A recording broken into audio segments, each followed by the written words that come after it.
Good morning, everybody. It is day 3 of my journey. It is 5 o'clock in the morning. I got, I'd say about 4 hours of sleep last night.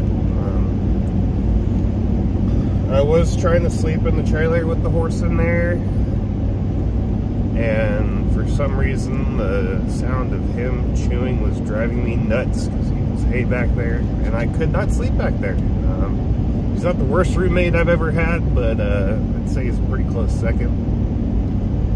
I just moved into the cab of the truck and I was able to fall asleep. It wasn't as comfortable, I wasn't able to stretch out as much, but there wasn't that annoying sound of chewing going on. Yeah. But anyways, I have 10 hours left until I drop this horse off, and then from there I have, I believe, about 4 hours to get home. Now the lady I'm hauling for, she has kindly offered to let me stay in her guest bedroom if I need to get a few hours of sleep, or even get me a hotel in town if I need to get a couple of hours of sleep. We'll see how I feel when we get close, but I think I'm just gonna go ahead and drop the horse off, get a video review if she's willing, and get back in the truck and head home. I know Caitlin misses me. I sure miss her too, so yeah, we'll just probably try to get home there. But once it starts to get lighter out, I'll go ahead and hop back on and give you guys an update as of where I'm at, and also do some time-lapse video. Alright, I'll see y'all soon. Alright, I'm gonna go ahead and turn the time-lapse on. The sun is about to rise right now. I'm about 40 minutes from, I think it's pronounced Eau Claire, Minnesota. No, not Minnesota, I'm sorry, Wisconsin. I still have about 10 hours left on the drive. So yeah, I'll go ahead and start this time-lapse up for you. I'm going to stop here pretty soon and grab some breakfast and some coffee to keep me going. And yep, hope you all enjoy it.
everybody. I am almost to Illinois now.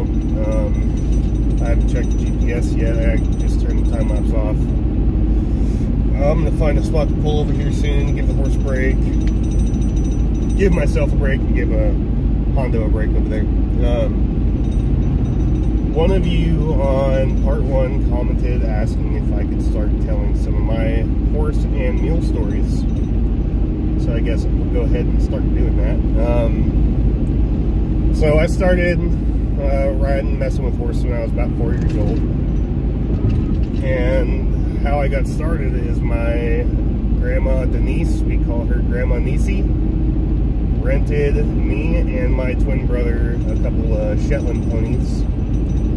And she had a arena and round pen at their place. My aunt did barrel racing, and they were starting to get into some cow horse stuff, different things like that. I believe my grandma Nisi actually showed a little bit when she was younger, if I'm not mistaken. But one of the first times I was on that little Shetland pony, I was walking around. I was, I guess, you know, considering myself a brave kid. I was riding around in the arena. It was a pea gravel arena, and I started trotting around. And I was like, oh wow, this is fun. But I want to go faster. So started going faster, and he was loping, and then before I knew it, he was in a full-out sprint, and I was holding on for dear life. I'm sure you can imagine. Almost coming out the back of the saddle, leaned way back, and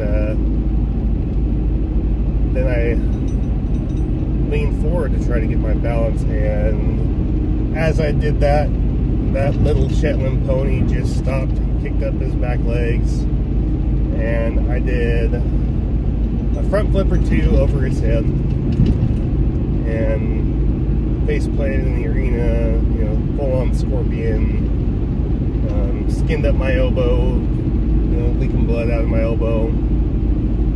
And I walked up to my grandma's house. I was crying, bleeding. She took one look at me, looked back behind me, saw the little Shetland pony just running around in the arena, and she said, "What are you doing? Go get your horse." And I stopped crying immediately, and I just looked at her like, "What?" And she said, "Yeah, go get your horse." And she walked me back out there, you know, grabbed the horse. She got me back on. She worked with me a little bit on doing everything. She asked me what had happened when I came off, and I told her, and she said, "All right, well, you're going to do it again."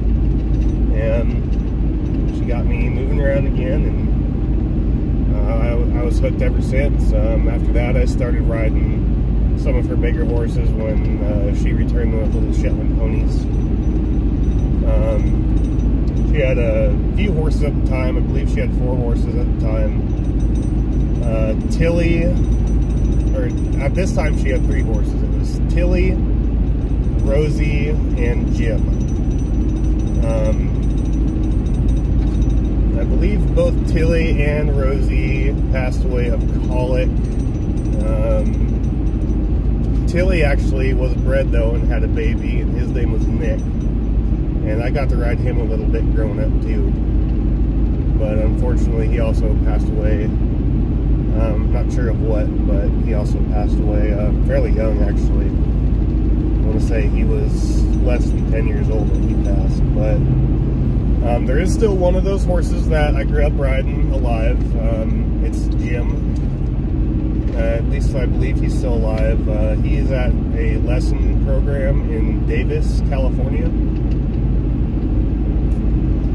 And I remember riding him a little bit growing up, but he was a very well-trained horse that if you didn't know what you were doing, he knew it, and he would test you. And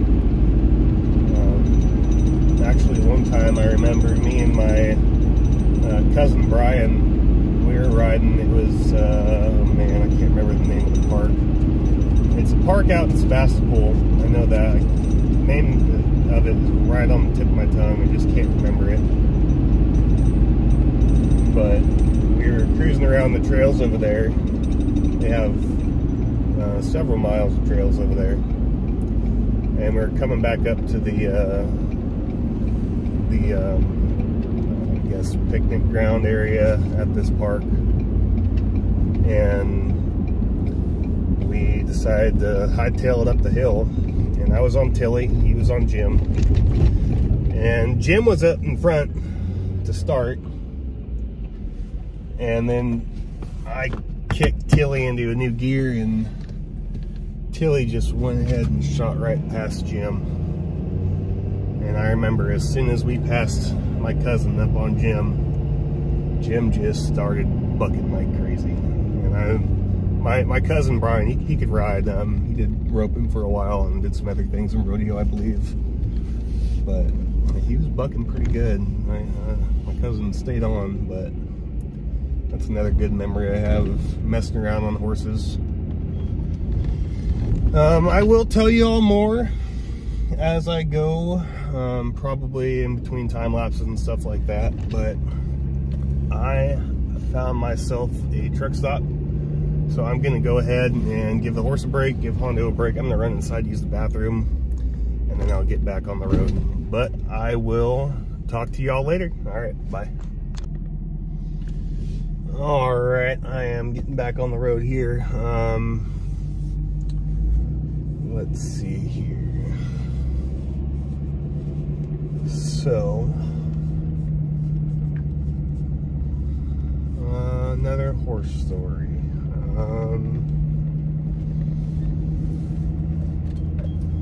All right, so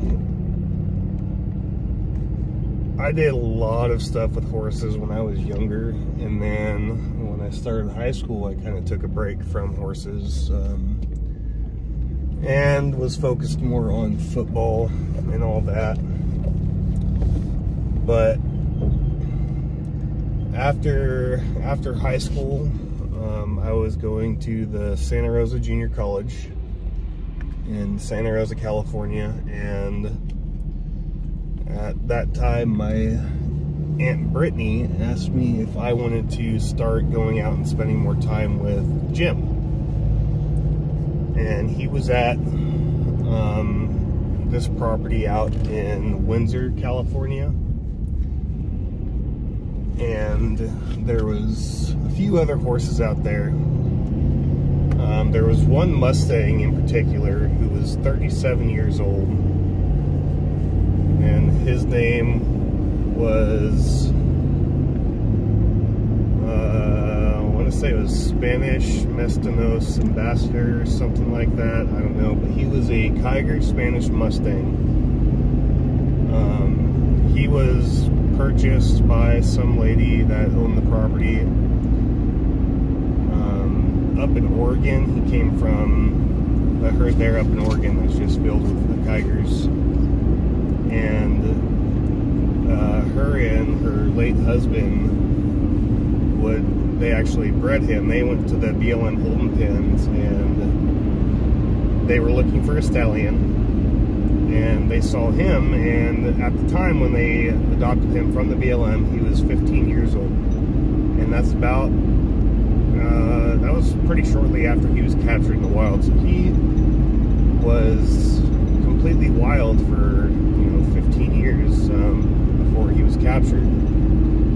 And they went ahead and adopted him, and they bred him quite a bit, actually. They charged a pretty good fee, pretty good stud fee for him, because those Kiger Mustangs are pretty sought after. They're beautiful horses. And she still had two of them that were from him, and she still had the mother of them too. One of their names was Spanish Ambassador's Skeeter Pants, and the other one was Spanish Ambassador's Red Moon. So the stallion's name was Mestinos Ambassador. That's what they called him. So Skeeter and Red Moon, when I got there, were 9 and 10 years old when I started going out and messing with Jim again.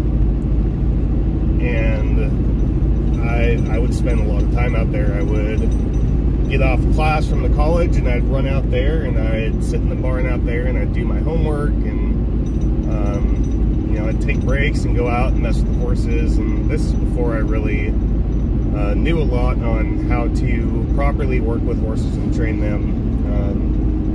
It's before I got into natural horsemanship, so I really did not know squat. I didn't know really anything of what I was doing. I was just going out there and doing it, and thought I was doing it right, but oh man, was I wrong. So they had been ridden a few times bareback. She had a couple people come out there and mess with them and all that. So I started riding them a little bit. Now Skeeter, he was pretty small. He was about 13 hands, but he was beefy. Like he was probably all of 1,100 pounds at 13 hands. And he had quite a bit of muscle, but he was overweight for sure. But every time I tried to get on him, he would buck me off. Just getting on him bareback, doing all that, he would get me off. I got bucked off of him, over 20 times for sure. But his brother, Red Moon is what we called him, he was bigger. He was closer to probably 15'2", and he was all of 1,200 pounds for like absolutely just massive horse. Obviously not height-wise, but build-wise, he was built. And he was my favorite one out there, so I put quite a lot of time into him. And like I said, I didn't really know what I was doing out there, especially when it came to the groundwork. I could ride all right, so I spent a lot of time riding him, and they'd never had saddles on them before. They'd just been rode bareback. So those were the first two horses that I started under saddle. Yeah, they were pretty much the first two horses I started under saddle. There was one horse named Cajun. He was a Welsh Arabian that I helped start when I was about 12 years old. And this was at a group home I was in. I was in the foster care system for a while, and he was way too small for any of the adults there to ride, so they asked me to do it. And I had a lot of horse experience compared to all the other kids that were there in that group home, so they had me doing quite a bit of that stuff out there, just messing with the horses, working on them. But back to those Mustangs. Spanish Red Moon, I remember going out there and I messed with him almost every day. I was out there riding him. I got him to the point where he was decent to handle, but nothing like I could probably do now for sure. He was a cool horse. And I spent a lot of time out there riding Jim too.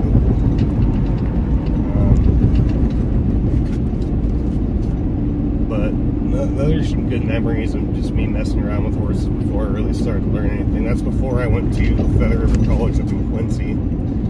And what I was getting to with this story is when I started at Feather River College, because of the time I spent out there with those horses, I thought I knew quite a bit. I thought I was starting out pretty good at this college, and they gave me this horse named Mister to ride. And I think at the time he was anywhere between 10 and 12 years old, and I just remember when I started, they had you fill out a sheet about what your experience is, rank your experience from 1 to 10. And I was like, I think I'm pretty good. I'm going to go ahead and mark myself down as a 7. So they gave me Mister. And Mister is an extremely well-trained horse. Like, if you know what you're doing, you can get a lot done with this horse. I didn't know anything. I realized pretty quick that I did not know as much as I thought I did. He was in charge of the situation whenever I went out and ride him. At least for the first few months that I was riding him. And I remember I'd go out there and I'd see all the other students out there warming up, loping circles. I could do that.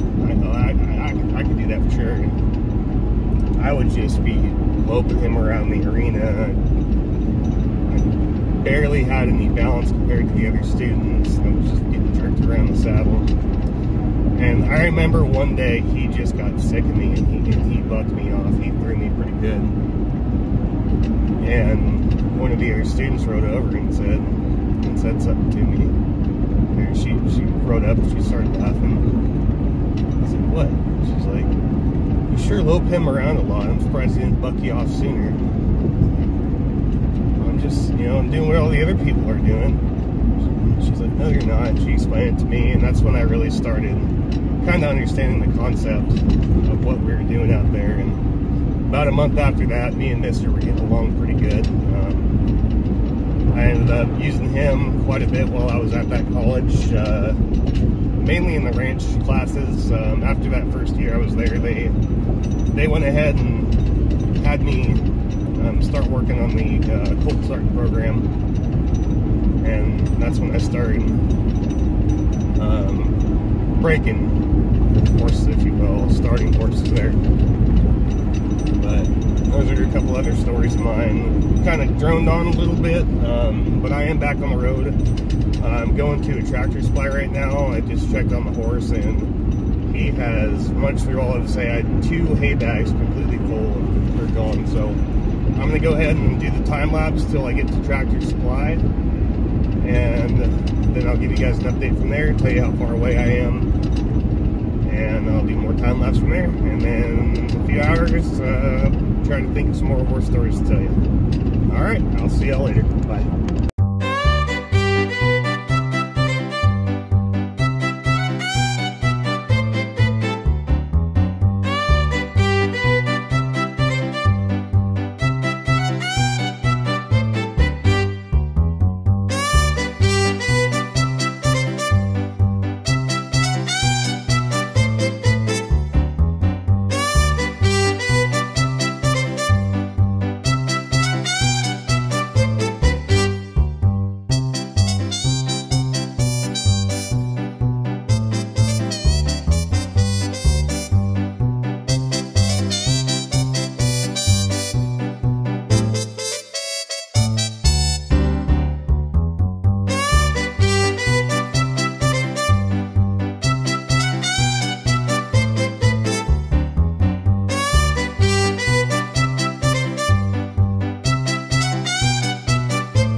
Alright, well, I'm here at Tractor Supply. I got him food. They're kind enough to let me use their water hose too, so I'm going ahead and filling up his trough, and then I'm going to be on my way again. I don't have to stop for fuel for another 250 miles, so I'll just time lapse the rest of that and then give you all an update when I'm getting close.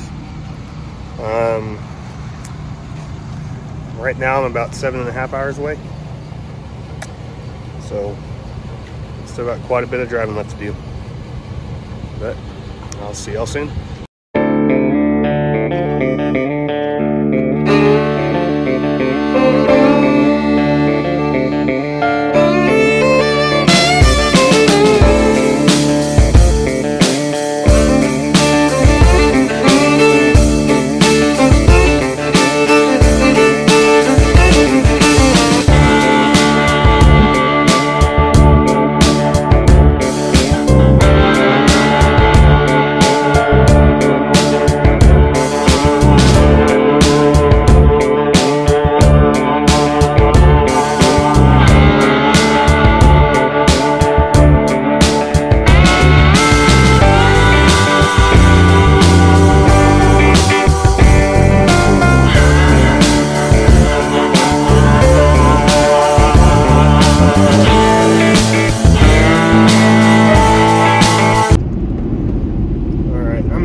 again in about 100 miles. I got another horse story for you guys. I'm not going to tell my horse stories in chronological order. I do have a lot of them, so I guess just as I think of them, I'll tell y'all while I'm doing these trips. So my last year at Feather River College, I was in the sail program there, and I was riding a horse named Tiger, who I had started.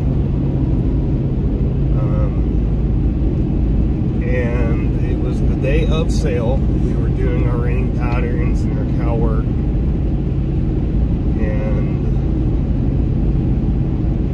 I rode my reining pattern to the song I've Got a Tiger by the Tail by Buck Owens. And I had been studying this pattern like crazy. I knew what I needed to do. So it's my turn. I went out in the arena, went along the side, trotted out to the center, nodded to the judge, and the judge was Nick Dowers. He was a big name in pretty much just the horsemanship world. He's a huge name. And so I nodded to him, and I loped off. And I was supposed to lope off to the left first, and instead I loped off to the right, or one or the other, either way. I was off pattern, so I got a 0 for that entire score for the reining pattern. But I did the reining pattern regardless. I just did it off pattern and went the wrong way first. But I loped my circles. I believe it was to the right. Did my big fast. Did my slow small circle. Did another big fast, and my rundown on the side. I did my stop. Tiger wasn't much of a stopper. I think I got maybe, like, he didn't even slide for me. It just ended up being a sequence stop. But regardless, I went down, I did my stop, I did my turnarounds, and after I did my turnarounds, I was right next to Nick Dowers, and I looked over at him, and I said, "I'm off pattern, aren't I?" He just looked at me and he started laughing. He said, "Yep, you sure are." It's like, "You're doing a great job, though." So I finished off my pattern, even though I was off pattern, just to show Tiger off. That was the whole purpose of the reining pattern there for the sail, just to kind of show the horses off what they know. But that's a pretty funny story that I remembered. Regardless, Tiger did pretty good that year for the sail. He was about the middle of the pack for prices that he went for. He went for about $6,000. I just thought of that while I was driving. Oh, that's a good one. I should tell them that one. Let's see. Got another one. So my first year in the sail program, I was riding this horse named Skip, and I had been working on my flying lead changes quite a bit that year, trying to get them down, and I had Skip to the point where he was doing them all right. When I broke him down in the trot, shaped him up, and then asked him to switch leads. He was doing pretty good with that, and I could not get the flying lead changes down. Every once in a while he'd get it, but I didn't have it perfect. And I remember for the sail, I was going around, I was doing my pattern, and I was pretty nervous, so I had a pretty hot seat during this pattern,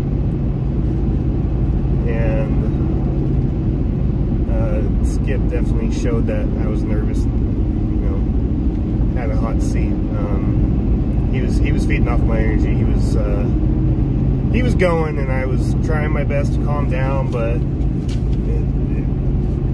it just wasn't there. It was my first year in the sale. I was pretty nervous, and regardless, I did my circles to the right side, and I was coming across the center of the arena, and I didn't break him down. I just set him up at the lope, and he did this amazing flying lead change, and everyone started screaming and shouting and cheering, and I thought, yeah, that's awesome. And he did pretty good with that, but I didn't get to finish that pattern, unfortunately. I came up to do my stop, and he took a couple funky steps when I did my stop, so the judges blew the whistle. I hopped off of him, walked off. He was walking fine, but because of those weird steps he took, it did look like he was lame when, after he took those weird steps. Kind of hopped up and kept one of his feet in the air, and that's why the judges blew the whistle on me. But he was cleared by the vet the next day, and I was able to continue to take him through the sale, and then we did the roping and all that good stuff. Let's see, another one. This one is a horse and a cow story. So one day we were in class. It was the ranch class where we were learning how to rope and work cows and all that. And one of the students didn't have a breakaway Hondo on their rope, and they roped a cow. I think this particular student had been working on trying to get a cow rope for a while now, and that was like their first time roping a cow. So they were pretty excited, and then our instructor, Chuck Mills, looked over in the round pen. He's like, he's an older guy. He's like, oh, is there a breakaway Hondo on that rope? And he was pretty upset. No. So me and another student had to get off of our horses and try to get up and mug the cow to get the rope off of. I think another one of the students went and did a heel shot on him so we could get him tight to help us get him on the ground to get that rope off his neck. It was a pretty unruly cow too. I mean, there was no way we could just walk up to it and pull the rope off, so we had to get up and mug it and get the rope off of it. That's another one. Pretty interesting, I guess. Funny story for me to think back on. The person who asked me to start doing these, I really, really appreciate it, because after I saw that comment, I started thinking of all these things that I haven't thought of in years. So I'm going to keep on kind of telling you all these stories while I'm doing these trips. Time lapse, I feel like, can get kind of old sometimes, and I have to actually reset the time lapse every 30 minutes or something like that, so it's a lot of paying attention and reaching up and hitting it. So this is good too, I get to talk about some of these stories. If I can think of any more, I will definitely let you know. I have some that I got in my head, but I'm gonna think of a few more too, so I've got a variety of ones I can tell y'all. But I'm going to take a quick break from the time lapse. I'm going to be stopping here soon to fuel up. This should be the last time I need to stop for fuel until I get the horse to where it's going. So, yep, I'm just going to take a break from the time lapse, and I'll hop back on here after I get fueled up and give you all an update. Alright, bye. Alright, well, I just stopped for fuel and got some lunch in me. I stopped right by Chicago. So I'm almost to Indiana, and then I'll be going from Indiana down into Kentucky. I'm about 5.5 hours away from where I'm dropping off now, so getting closer. I will not have to stop for fuel again. I have about 100 miles left on the tank after I get to the drop-off, and there's a Buc-ee's about 30 miles away from where I'm dropping off. So I'll just go ahead and go on to Buc-ee's, free fuel up there. They have the cheapest fuel around. I swear, every single time I go there, they have amazing prices. And the food is absolutely incredible. If you have not been to Buc-ee's and you're ever passing a Buc-ee's, I definitely recommend that you stop. I don't know how much time lapse I'm actually going to do of this drive. I might do a little bit more, but I'm not 100% sure yet. I'm definitely going to wait until I get out of the city here. So we'll see how all that goes. Alright, well, I will give you guys an update when I'm a couple hours away. Maybe I'll do a little bit more time lapse, another hour, and then I'll be done with it. At least until after I drop off, and I'll think about doing some more. Alright, well, I will see y'all later, and I hope that you guys are enjoying this video. Alright, bye.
Gotta hop off the time lapse real quick. I think I got a flat tire. It looks like a slow leak, so I gotta try to find an exit. And the bad part about these new trucks is, well, they don't come with a spare tire. So I gotta see if I got my roadside assistance available. I'm looking for an exit, and I don't know if there are any close. So yeah, this is fun. I will update you guys as soon as I know something. This is the last thing I need. Alright, I'll see ya. Alright, quick update. I found a tire shop pretty close to where I was. Good thing it is a slow leak, so I can kind of walk the truck over there. They'll be able to replace it, but they said it's going to take a couple of hours. When I get there, I'm gonna go ahead and just take the tire off, I guess, and bring it over to them. Maybe even see if they'll let me do it, but I doubt they will. But there's the update. I'm glad I was able to find a tire shop that was open. I couldn't do it today, because otherwise I would have been sleeping in their parking lot waiting. And I at least have hay for the horse still right behind my seat, and he has plenty of water to last him throughout the night too, if that is the case, if that was the case. So definitely gonna look into getting a couple of spare tires for my truck. Wish that it had one, but unfortunately it does not. Alright, I will give you guys an update when I am back on the road. Hey everyone, I'm back on the road. The tire shop was able to get me in a little earlier than I thought. I only had to wait about an hour and a half. It was nice, so I got to get a break from the road. I got to rest my eyes for a bit and stretch my legs. So I am gonna be getting to the drop off about 10 o'clock tonight. I'm not gonna do any more time lapse. I'm just gonna stay focused on the road and try to make up a little bit of time. Was a nail in my tire that caused the slow leak. I'm glad it was just a slow leak because I was able to walk it to the tire shop. It was actually 3 miles away from the exit I took, and altogether it drove about, I don't know, 7 miles on that slow leak. My truck first notified me and it got down to about 35 psi, and by the time I got to the tire shop, it was down to 19 psi. I'm glad I'm back on the road. I just went ahead and had them replace both the front tires. My other front tire was at about 30% tread, so I had to do it anyways eventually, and it would have been a little cattywampus if I wouldn't have. So I will give you guys an update as I'm getting close. I might even give another horse story in a little bit here. But for right now, I'm just going to stay focused on the road. Alright, I'll see y'all later. Alright, I am back. I'm about 30 minutes away from where I'm dropping the horse off to. It has been a long and crazy trip, that is for sure. The person that I am dropping off for is putting me up in a hotel. She's bringing me food. She's bringing me some beer. She's taking care of me. That's for sure.